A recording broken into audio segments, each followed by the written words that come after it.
Baik, bismillahirrahmanirrahim. Assalamualaikum warahmatullahi wabarakatuh.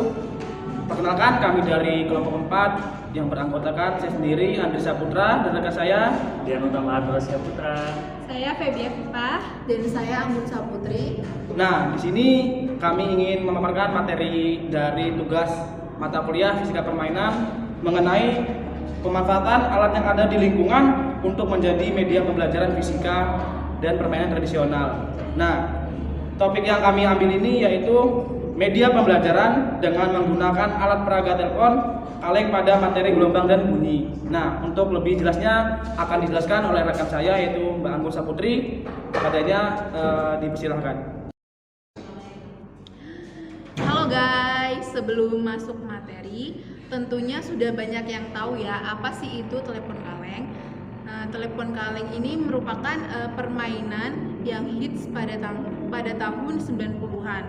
Nah, mungkin di era sekarang atau era milenial sekarang jarang sekali digunakan oleh anak-anak, dan sekarang sudah tergantikan oleh yang lebih canggih seperti smartphone atau handphone seperti ini.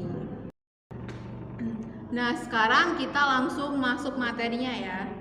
Nah, di sini saya akan menjelaskan landasan teori tentang telepon dan telepon kaleng tersebut.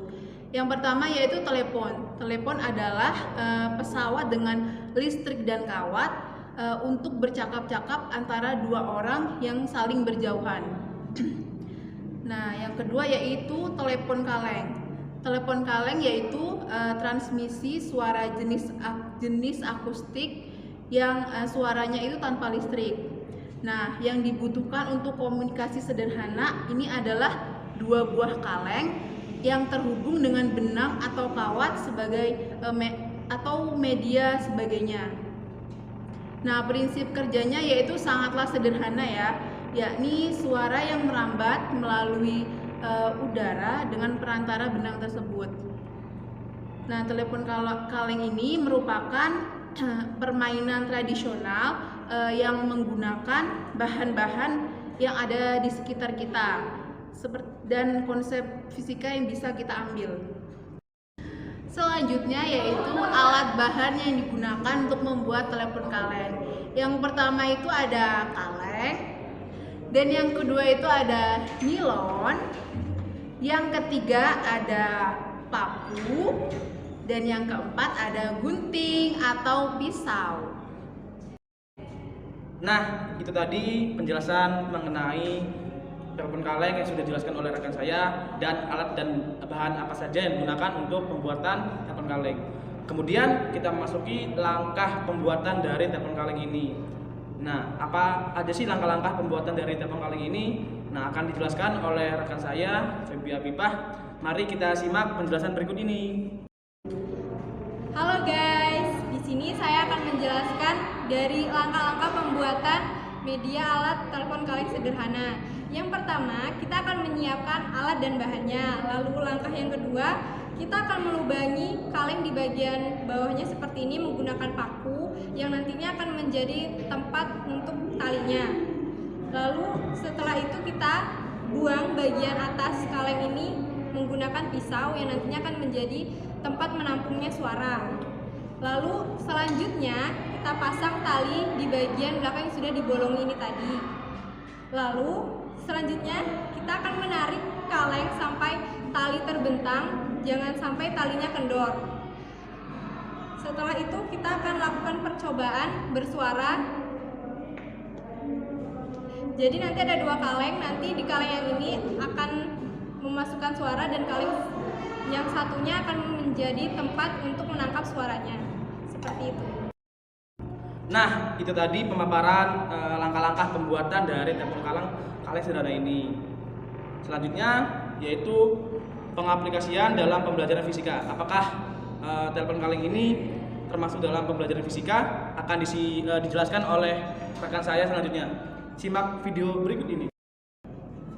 Halo guys, nah di sini saya akan menjelaskan tentang pengaplikasian telepon kaleng dalam pembelajaran fisika.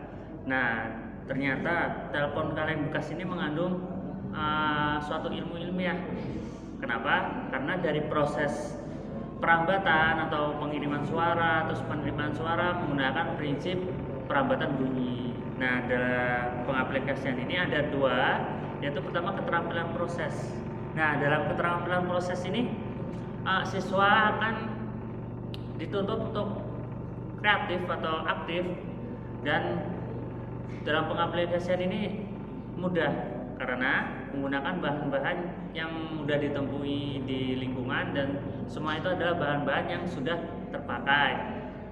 Nah, selanjutnya yaitu tentang perambatan bunyi. Nah, perambatan bunyi ini merambat melalui medium yang padat. Mengapa padat? Karena perambatan bunyi ini akan lebih cepat ketika bunyi ini merambat di suatu zat padat. Contohnya yaitu tali nilon ini yang kita gunakan. Nah, ini tali nilon ini yang kita gunakan sebagai perantara dalam perambatan bunyi. Nah, ketika sumber suara itu suara dinyalakan ataupun dikirimkan, maka bunyi akan mengalir melalui media perambatan ini dan akan diterima oleh pendengar. Nah, salah satunya itu pernah dijelaskan yaitu syarat terjadinya perambatan bunyi, yaitu yang pertama ada sumber suara, terus yang kedua ada perantaranya, benang nilon ini, terus yang ketiga yaitu ada pendengar atau yang mendengarkan. Nah, dalam kaleng ini yang A yaitu sebagai sumber bunyi dan yang B ini sebagai pendengar. Nah, mari kita coba ya guys ya. Nah, di sini saya akan menjelaskan penerapannya, yaitu kita geser. Ini ada sebagai sumber bunyi, terus yang ini sebagai penerima bunyi. Nah, adapun syarat penggunaan ini ada syaratnya. Tali tidak boleh kendor. Contohnya. Nah, dalam hal ini, begini dia akan suara yang dihadirkan akan tidak bisa maksimal ke pendengar. Terus yang kedua, terus syaratnya seperti ini. Nah, syaratnya tidak boleh dipegang maka akan suaranya tidak akan sampai ke pendengar. Nah, boleh dicoba.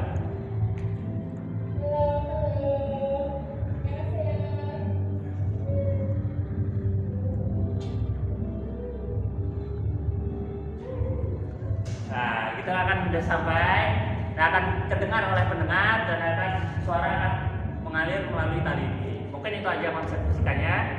Saya memberikan pembenaran. Nah, kesimpulan dari alat yang kami paparkan ini, yang pertama, alat ini sangat mudah dibuat, pasti di sekitar rumah kita. Untuk menjumpai dari alat-alat telepon ini sangat mudah, sehingga pembuatan dari telepon ini cukup mudah bagi para kaum remaja. Nah, yang kedua, alat telepon ini bukan hanya sekedar dimainkan saja atau untuk permainan.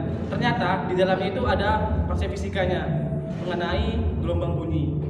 Nah, mungkin itu saja pemaparan dari kelompok kami. Kurang lebihnya kami mohon maaf, kepada Allah kami mohon ampun. Kami akhiri. Wassalamualaikum warahmatullahi wabarakatuh.